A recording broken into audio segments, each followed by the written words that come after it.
Assalamualaikum warahmatullahi wabarakatuh. Pada kesempatan kali ini saya akan membahas tema tentang kerajaan-kerajaan maritim masa Hindu-Buddha di Nusantara. Sebelum kita lebih jauh membahas tentang kerajaan-kerajaan maritim, alangkah baiknya kita mengetahui dulu bagaimana sih masuknya agama dan kebudayaan Hindu-Buddha di Nusantara. Poin yang pertama, kita akan membahas dulu tentang pengertian dan budaya maritim. Kata maritim berasal dari bahasa Latin yaitu maritimus ataupun mare yang artinya laut. Dalam Oxford Advanced Learners for Dictionaries, kata maritim diartikan sebagai connecting to sea or ship near the sea. Artinya yang menghubungkan laut atau dekat dengan laut. Dalam Kamus Besar Bahasa Indonesia, maritim memiliki arti berkenaan dengan laut, berhubungan dengan pelayaran dan perdagangan di laut. Kemudian, salah satu bukti adanya hubungan perdagangan antara Kepulauan Indonesia dan berbagai daerah di daratan Asia Tenggara dapat kita lihat dari adanya peninggalan negara perunggu di sejumlah kawasan di Nusantara. Di sebelah kanan bisa dilihat ini, yang sebelah kirinya negara tipe Heger yang banyak terdapat di Indonesia memiliki ciri-ciri budaya Dongson, Vietnam. Sedangkan negara Pejeng yang sebelah kanannya diyakini merupakan produk asli Indonesia ataupun hasil budaya asli Indonesia. Dan ini merupakan relief perahu yang ada di Candi Borobudur. Ini relief ini terdapat di dinding candi di Borobudur.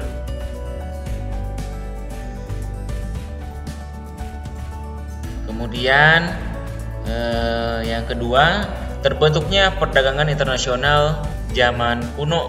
Bagaimana ini terbentuknya? Yang pertama, Kepulauan Nusantara terletak dalam jalur perdagangan antara dua pusat perdagangan internasional zaman kuno, yaitu India dan Tiongkok. Selat Malaka menjadi gerbang utama yang menghubungkan pedagang-pedagang Tiongkok dan India yang berlayar melalui bandar-bandar penting di sekitar wilayah tersebut. Selat Malaka itu letaknya di paling ujung barat Pulau Sumatera, yang dekat yang berbatasan dengan Malaysia.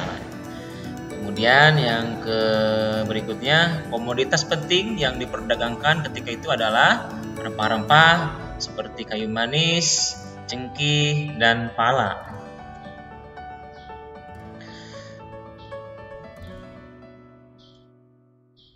Kemudian agama Buddha masuk ke Nusantara pada abad ke-5 Masehi dan dilakukan oleh seorang pangeran dari Kashmir yang bernama Gunadarma. Pada abad ke-9-nya mulai berdatangan para pendeta Buddha dari dua wilayah yang berbeda, yaitu dari Gaudidaripa, Benggala, dan Gurjaradesa dari Gujarat, India. Yang ini merupakan Arca Buddha bergaya Amarawati di Museum Sultan Mahmud Badarudin II dekat benteng Kota Besak, Palembang, Sumatera Selatan. Ini merupakan peninggalan budaya pada masa Buddha. Kemudian ini peta penyebaran awal Buddhisme 500 sampai 600-an Masehi. Pusatnya mulai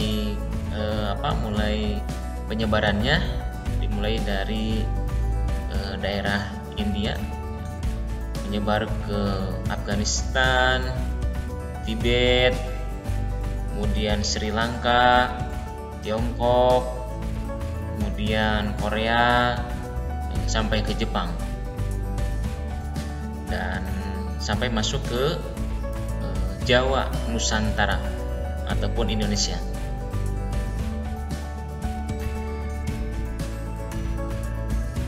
Ini ini merupakan Candi Bima di dataran tinggi Dieng, Jawa Tengah, memiliki kemiripan dengan gaya bangunan Candi Brihadeswarar di India. Kemudian kita masuk ke teori-teori masuknya agama dan kebudayaan Hindu-Buddha di Indonesia. Yang pertama itu teori kesatria namanya. Ini didukung oleh para ilmuwan, para peneliti yang bernama Berg. Kemudian ada juga Munz dan Majumdar. Ketiga orang ini meyakini kaum ksatria berperan besar dalam memunculkan ataupun dalam munculnya kerajaan Hindu di Nusantara. Menurut Berg, dalam hipotesisnya bahwa peran besar golongan kaum ksatria dapat dilihat dari karya sastra yang banyak menyebutkan kedatangan pangeran-pangeran dari India. Kemudian yang kedua, menurut Mons, meyakini peran besar kaum ksatria setelah mengkaji sejarah politik yang terjadi di India dan munculnya dinasti-dinasti di Jawa. Adapun menurut Majumdar, para prajurit India mendirikan koloni-koloni di Asia Tenggara termasuk Nusantara. Ksatria ini para prajurit yang kalah perang di India, kemudian melarikan diri dan menyebar ke berbagai daerah termasuk Indonesia.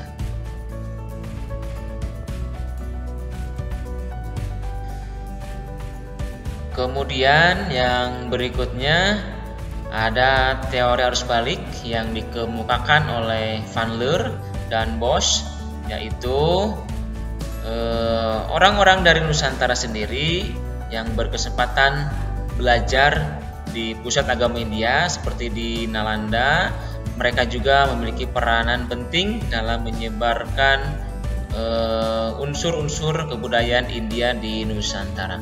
Arus balik ini masyarakat Indonesia yang pergi ke India, belajar di India, belajar agama dan kebudayaan Hindu-Buddha di India. Kemudian setelah memiliki banyak ilmu, kemudian pulang lagi ke Indonesia dan menyebarkan apa yang mereka peroleh dari India.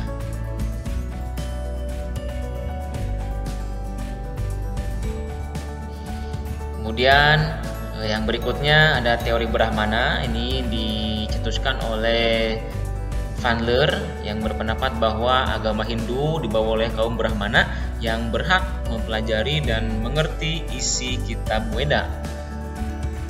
Kedatangan mereka diduga atas undangan para penguasa lokal yang tertarik dengan agama Hindu. Kemudian sebelum kembali ke India, para Brahmana tidak jarang banyak yang meninggalkan kitab Weda sebagai hadiah bagi raja-raja di Nusantara sebagai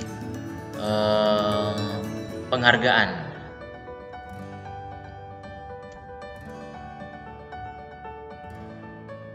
Berikutnya ada teori Vaishya. Ini dikemukakan oleh Crow yang berpendapat bahwa agama Hindu-Buddha masuk ke Indonesia dibawa oleh para pedagang dari India. Ini penjelasannya, agama tersebut bisa disebarkan dengan cara pernikahan, hubungan dagang, atau interaksi dengan penduduk setempat saat pedagang dari India bermukim sementara di Nusantara. Ini pernikahan biasanya ya dengan cara orang-orang pedagang dari India, biasanya laki-lakinya dari India, pedagang India, kemudian bertemu dengan wanita Indonesia, kemudian mereka menikah. Kemudian berikutnya teori Vaishya diperkuat dengan keberadaan kampung Keling, yaitu perkampungan para pedagang India di Indonesia. Oke, itu saja terkait tentang kerajaan-kerajaan maritim Hindu-Buddha di Nusantara.